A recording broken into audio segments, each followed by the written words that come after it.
یہ اللہ کی رحمتوں کا موسم بہار ہے اور اہل ایمان کے لیے کرم نوازیوں، رحمات، برکات اور انوار کا لوٹ سے میلہ ہے، جس میں گناہ گاروں کی بخشش و مغفرت کا ساماں ہوتا ہے اور اللہ ماہ صیام کی ہر شب کو گناہ گار جہنم کی آگ سے آزاد فرماتا ہے۔ یہ بابرکت مہینہ اپنے دامن میں اتنی برکتیں لیے ہوئے جلوہ گر ہوتا ہے کہ رسول کریم صلی اللہ علیہ وآلہ وسلم نے ارشاد فرمایا، اگر لوگوں کو پتہ چل جائے کہ رمضان میں کیا ہے تو وہ آرزو کریں کہ پورا سال ہی رمضان رہے۔ اتنی برکتیں اور اتنی رحمتیں اللہ نے اس مبارک مہینے کے دامن میں ڈال دی۔ میں نے جو آپ کے سامنے آیت کریمہ تلاوت کی ہے، اس میں بھی اس مفہوم کو بیان فرمایا گیا کہ اے ایمان والو، تمہارے اوپر روزے فرض کیے گئے ہیں جس طرح تم سے پہلوں پہ فرض کیے گئے تھے۔ یا ایھا الذین آمنوا کتب علیکم الصیام کما کتب علی الذین من قبلکم۔ کیوں فرض کیے گئے؟ وجہ کیا ہے؟ لعلکم تتقون، تاکہ تم متقی بن جاؤ، تم پرہیزگار بن جاؤ۔ تو روزے کی فرضیت کا نتیجہ تقوی کا حاصل ہونا ہے، اتقاء کی دولت کا نصیب ہونا ہے۔ تو اس آیت کریمہ میں 3 چیزیں بیان کی گئی۔ سب سے پہلی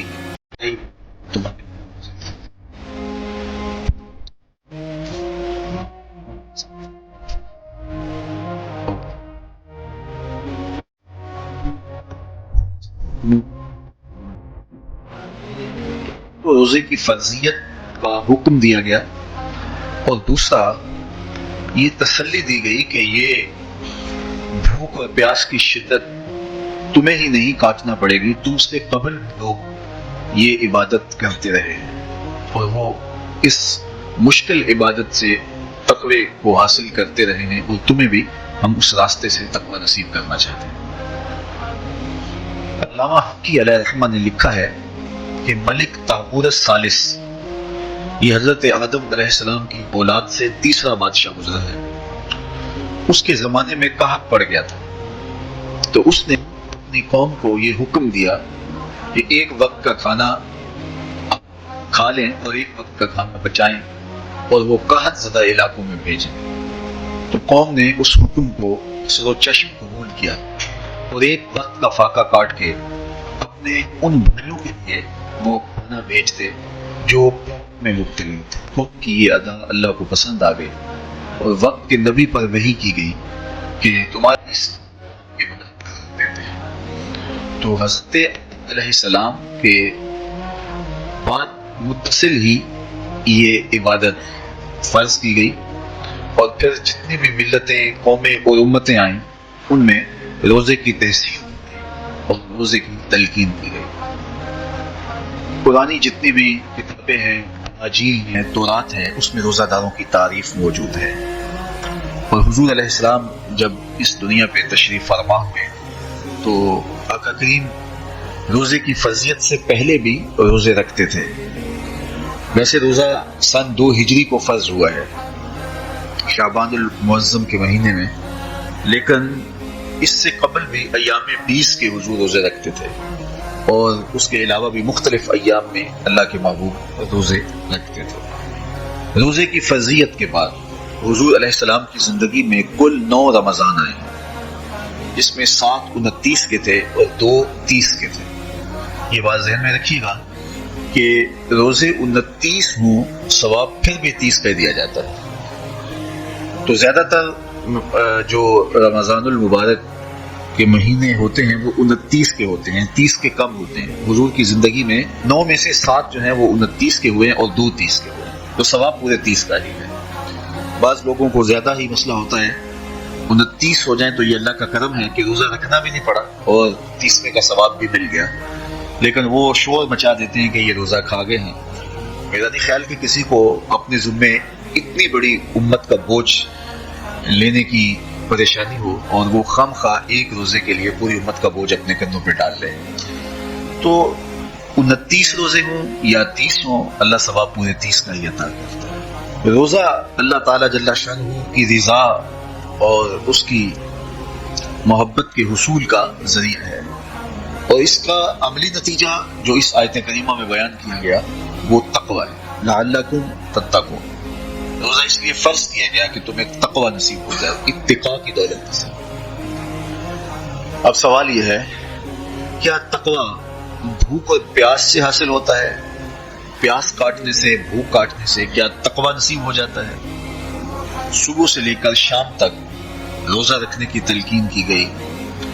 یہاں ناروے میں اور مختلف ممالک کے اندر 20 گھنٹے کا روزہ ہے، اور ہمارے بھی یہاں 16-17 گھنٹے مسلسل شدت کی گرمی میں بھوک اور پیاس کاٹنا ہوتی ہے۔ اتنا طویل دورانیہ جو بھوک اور پیاس کاٹی ہے، اس کا مقصد رزق بچانا نہیں ہے، بلکہ وَيُزَادُ فِيهِ رِزْقُ الْمُؤْمِنِ، ماہ سیام میں مومن کا رزق بڑھ جاتا ہے۔ آپ اپنا بجٹ دیکھ لیجئے، باقی مہینوں کی نسبت ماہ سیام میں آپ کے اخراجات زیادہ ہوتے ہیں اور کشادگی ہوتی ہے، تو یہ کوئی خوراک بچاؤ مہم نہیں ہے، بلکہ رزق تو بڑھ جاتا ہے۔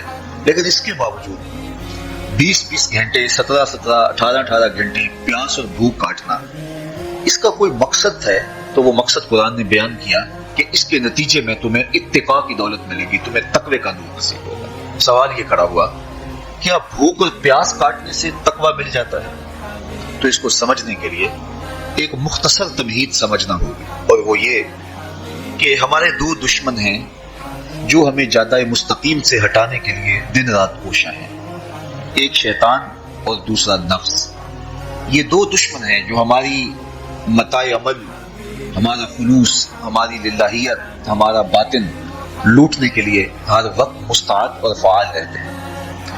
اب ان دو دشمنوں سے ہمارے تنہا ناتواں وجود کا مقابلہ ہے، اور ان میں سے جو بڑا دشمن ہے وہ نفس ہے، کیونکہ شیطان نے جب انکار سجدہ کیا تو ہم تو یہ کہتے ہیں کہ ہمیں شیطان نے بہکا دیا، لیکن شیطان نے جب انکار سجدہ کیا اور خود بہک گیا تو اس وقت کوئی دوسرا شیطان تو نہیں تھا جس نے شیطان کو بہکایا، وہ نفس تھا جس نے شیطان کو شیطان بنایا۔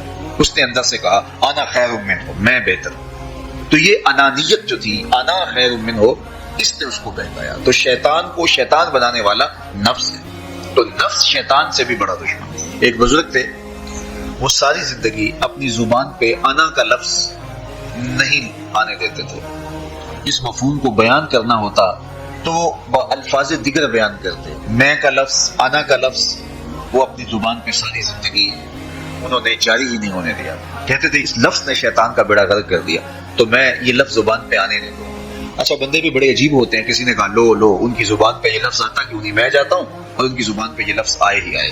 چلے گئے، بزرگ تشریف فرما تھے، نماز کا وقت قریب ہو رہا تھا۔ حضرت ایک مسئلہ پوچھنے آیا ہوں، آپ پوچھیے شیطان کو کس چیز نے برباد کیا؟ حضرت آپ تو بولیں گے کہ میں نے، آنا نہیں، تو کہوں گا جیسے بھی ہوا ان کے زبان پہ لفظ میں تو آ ہی گیا نا۔ تو وہ بزرگ بھی بڑے سیانے تھے، اس کی نیت کا کھوٹ سمجھ گئے، فرمانے لگے بیٹا نماز کا وقت ہو گیا ہے، نماز پڑھ لیتے ہیں، اس پہ بات ہوتی ہے۔ نماز ہوئی، سلام پھرا تو خود ہی فرمانے لگے کسی نے کہا تھا کہ شیطان کو کس چیز نے برباد کیا، جواب دینا چاہ رہا ہوں، کس نے پوچھا تھا؟ جھٹ کھڑا ہو گیا، میں نے کہا اسی چیز نے اس کا بیڑا غرق کر دیا۔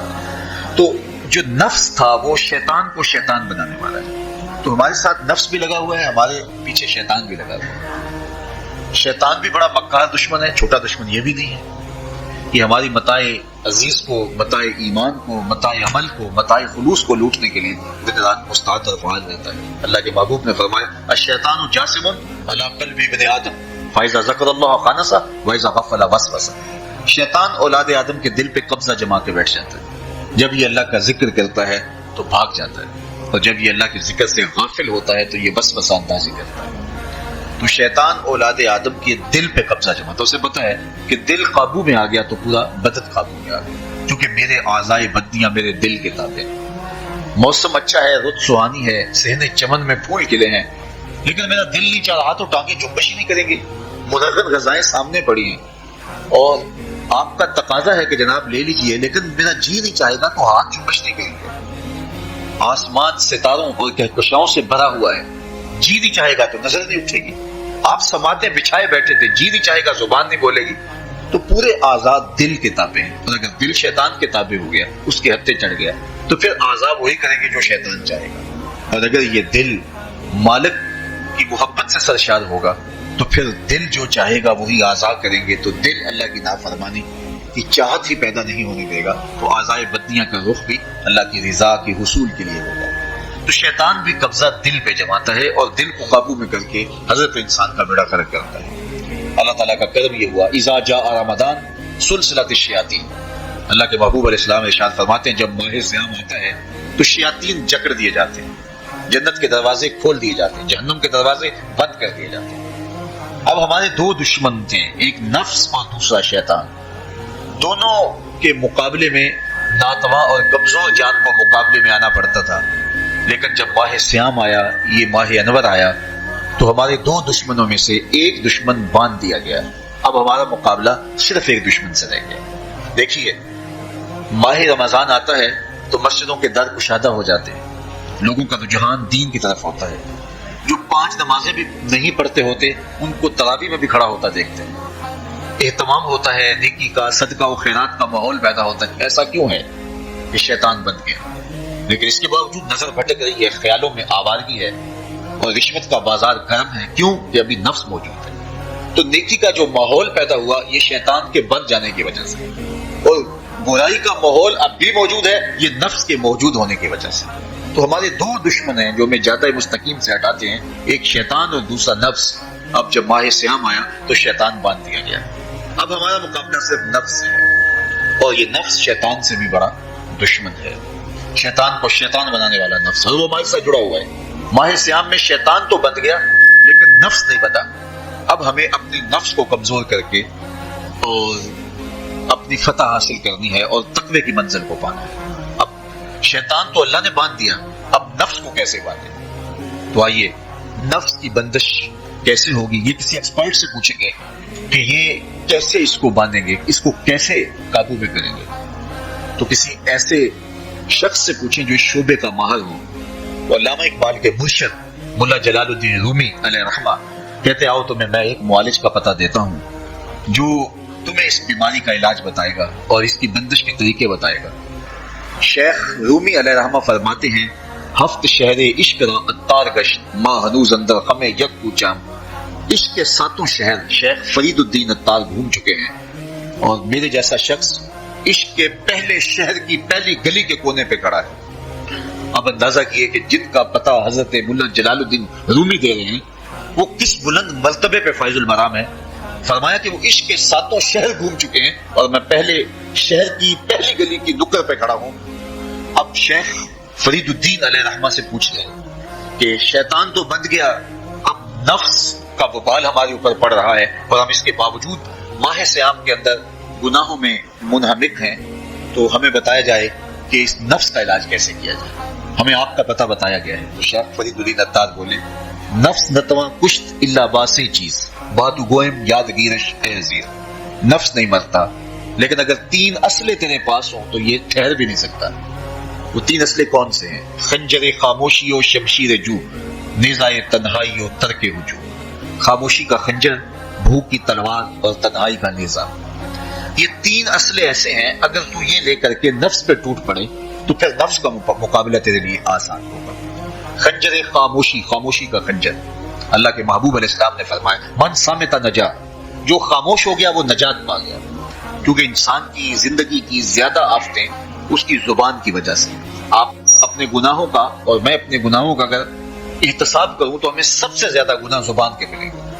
آنکھیں بھی گناہ کرتی ہیں، ہاتھ بھی گناہ کرتے ہیں، پاؤں بھی گناہ کرتے ہیں، لیکن سب سے زیادہ گناہ زبان کرتی ہے۔ جھوٹ بھی بولتی ہے، غیبت بھی کرتی ہے، شکوہ بھی کرتی ہے، گالی سب و شتم اور کیا کچھ زبان کے گناہ ہیں۔ اس لیے اللہ کے محبوب نے فرمایا جو تمہارے 2 جبڑوں کے درمیان ہے یعنی زبان اور 2 ٹانگوں کے درمیان ہے تمہاری پارسائی کی جگہ، تم ان 2 چیزوں کی مجھے ضمانت دے دو، میں محمد تمہیں جنت کی ضمانت دے دیتا ہوں۔ تو انسان کے سب سے زیادہ گناہ زبان کے ہیں اور اس کی پارسائی کی جگہ۔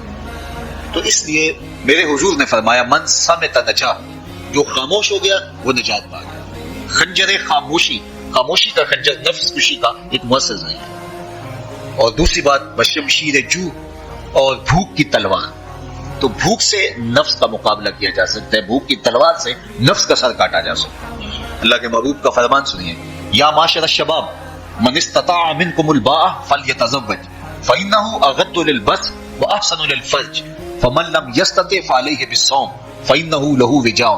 اے جوانوں کے کرو, تم میں سے اگر کوئی نکاح کرنے کی طاقت رکھتا ہے تو وہ دیر نہ کرے, فی الفور نکاح کر لے. یہ نظر کا اور پارسائی کا محافظ ہے. لیکن اگر تم میں سے کوئی نکاح کرنے کی فی الحال پوزیشن میں نہیں ہے تو وہ کثرت کے ساتھ روزے رکھے. روزے قاطع شہوات ہیں. تو بھوک سے نفس کو جو ہے وہ روکا جا سکتا ہے, اس کو لگام ڈالی جا سکتی ہے. تیسری بات, نیزہ تنہائی, تنہائی کا نیزہ. تو فرمایا گیا کہ العافیت فی العزلہ, کہ تنہائی کے اندر ہی عافیت ہے. جب مجلسوں میں غیبت کی بدبو پھیلتی ہو اور چغلی کا ماحول معاشرے کا جزو لا ینفق بن جائے اور مجالس کے اندر نظروں کی پاکیزگی کا قائم رہنا مشکل ہو جائے اور انسان کی زندگی کے اندر گناہوں کا بہت بڑا سبب مجلسی زندگی ہو تو پھر اس سے تنہائی بہتر ہے. حضرت شاہ نقشبند بخاری فرماتے ہیں کہ فقیر کے لیے سب سے اچھی جگہ اللہ کا گھر مسجد ہے, یا کسی کامل صالح شخص کی صحبت ہے, اور یا پھر تنہائی ہے. چوتھی جگہ ہلاکت کے علاوہ اور کچھ نہیں ہے. ہمیں اپنے کاروبار میں, اپنے معاملات میں, اپنی ملازمتوں میں جانے کی تلقین کی گئی تو وہاں یہ تلقین کی گئی کہ دیر سے جاؤ جلدی واپس آ جاؤ, اور مسجد میں جاتے ہوئے تلقین کی گئی کہ جلدی جاؤ اور دیر سے واپس آؤ. لیکن ہم مسجد کے دروازوں پہ جب دور موجود میں رش دیکھتے ہیں کہ لوگ بہت جلدی نکلنا چاہتے ہیں, حتیٰ کہ کندھوں سے کندھے ٹکرا رہے ہوتے ہیں کہ جلدی سے باہر نکل جائیں, حالانکہ وہ عافیت کی جگہ ہے. 2 منٹ زیادہ بھی ہو جائیں تو کوئی حرج نہیں ہے. اور ایسے لوگوں کو بھی نکلنے میں جلدی کرتے ہوئے دیکھا ہے کہ لگتا تو یہ تھا کہ شاید انہوں نے کسی ضروری کام پہ جانا ہے, لیکن باہر نکل کے بازار میں پھٹے پہ بیٹھے تھے اور مسجد سے نکلنے کی جلدی بہت تھی. تو مسجد میں جلدی جاؤ اور دیر سے واپس آؤ, اور بازار میں دیر سے جاؤ اور جلدی واپس آؤ. لیکن ہمارے رویے اس کے برعکس ہو گئے. تو تنہائی میں عافیت ہے, خاموشی میں عافیت ہے, اور بھوک میں عافیت ہے, اور یہ ساری چیزیں روزے میں میسر ہیں. فرمایا تم سے اگر کوئی شخص الجھے, بحث کرے, لڑائی کرنا چاہے تو تم اسے کہو انی صائم, میں نے روزہ رکھا ہوا ہے. اسی طرح جو ہے وہ روزے سے آپ کو یکسوئی ملے گی, قرآن مجید کی تلاوت کا ماحول ہوگا اور تم بھوک کاٹو گے. اور یہ تینوں چیزیں تمہارے نفس کو کمزور کرنے والی. شیطان بند گیا, نفس کمزور ہو گیا, اور جب نفس کمزور ہو گیا, کمزور ہوتا ہے, یہ نفس مرتا نہیں ہے. یہ تو کوئی ہے باج فقیرہ کسے نہیں ماریا, باہو ظالم چور اندر نہ. یہ اندر والا چور جو ہے وہ اتنی آسانی سے قابو آتا ہی نہیں ہے, یہ پھر سر اٹھا لیتا ہے. اس کو جتنا کچلو, یہ کچھ عرصے کے بعد تھوڑی سی خوراک ملتی ہے تو پھر سر اٹھا لیتا ہے. حضرت بایزید بستامی کہتے ہیں میں نے اپنے نفس کو ایک دن کہا کہ میں تجھے خوراک بھی نہیں دیتا اور تو پھر بھی موٹا تازہ ہے. تو میرے نفس نے مجھے کہا کہ اے بایزید, جب تم بازار سے گزرتے ہو تو لوگ انگلیاں اٹھا اٹھا کہتے ہیں یہ بایزید جا رہا ہے, یہ بایزید جا رہا ہے, تو مجھے میری غذا اور خوراک اس سے مل جاتی ہے. تو یہ خوراک ہوتی ہے نفس کی. تو نفس بہت ظالم ہے اور ساری زندگی اس سے لڑتے ہوئے گزرتی ہے. وہ کسی نے کہا تھا نا, تمام عمر طوفان سے کھیلتے گزری, نیا کے ڈوبنے کا ڈر بھی رہا. تو یہ ساری زندگی اس طرح ٹکراتے ہوئے سے گزرتی ہے. لیکن جب کمزور ہو جائے تو پھر یہ شیطان کو جو ہے وہ موقع نہیں دیتا.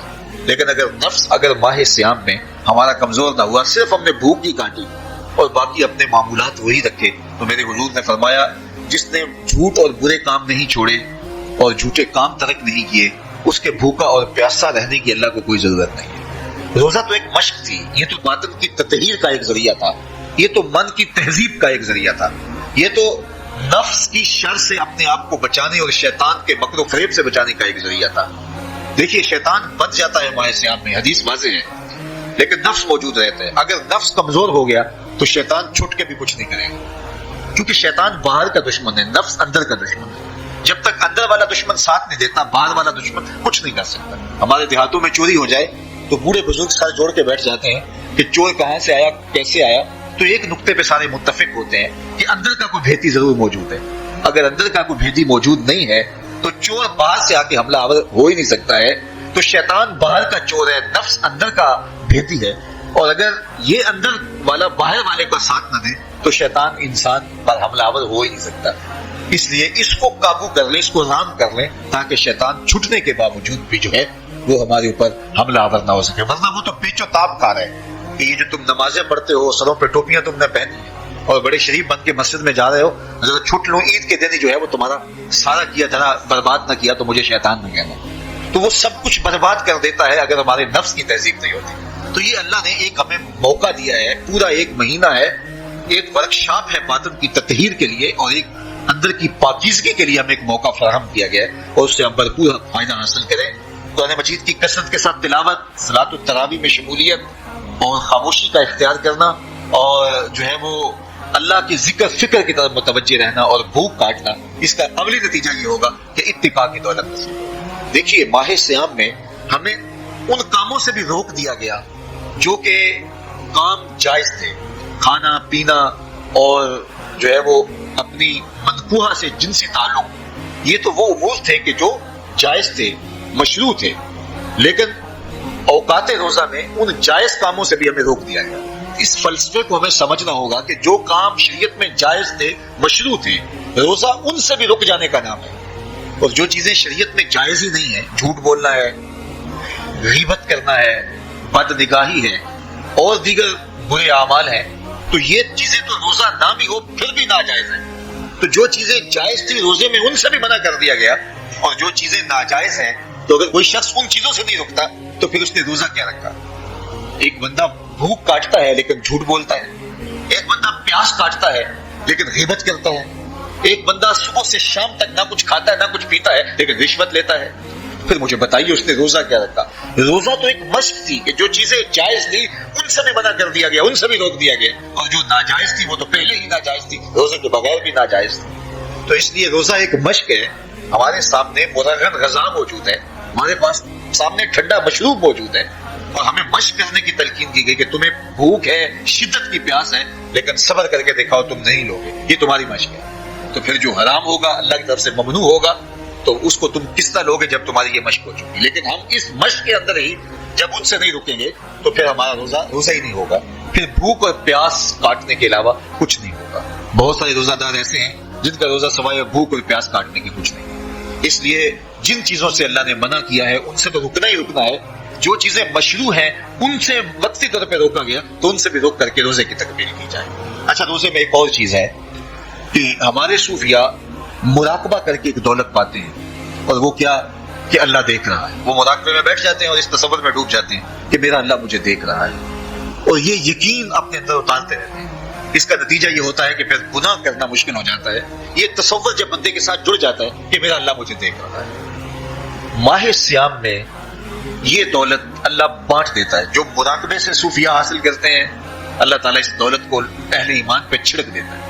کڑکتی دھوپ، برستی گرمی، زبان کانٹا، ہونٹ خشک، ٹھنڈا پانی دستیاب، دروازہ مکفل، کوئی دیکھنے والا بھی نہیں ہے، لیکن بندہ ایک گھونٹ بھی نہیں پیتا، وضو کرتے بھی احتیاط کرتا ہے تو قطرہ حلق سے نیچے نہ اتر جائے، کیونکہ میرا اللہ مجھے دیکھ رہا ہے. جو چیزیں صوفیاء کو مراقبے سے نصیب ہوتی ہیں، ماہ صیام میں اللہ اس دولت کو بانٹ دیتا ہے، چھڑک دیتا ہے، بارش کی طرح وہ دولت برستی ہے، اور یہ تصور ہمارے ساتھ جڑ جاتا ہے کہ میرا اللہ مجھے دیکھ رہا ہے. ہم پانی نہیں پیتے، اللہ دیکھ رہا ہے. مرغن غذائیں موجود ہیں کہ اللہ دیکھ رہا ہے.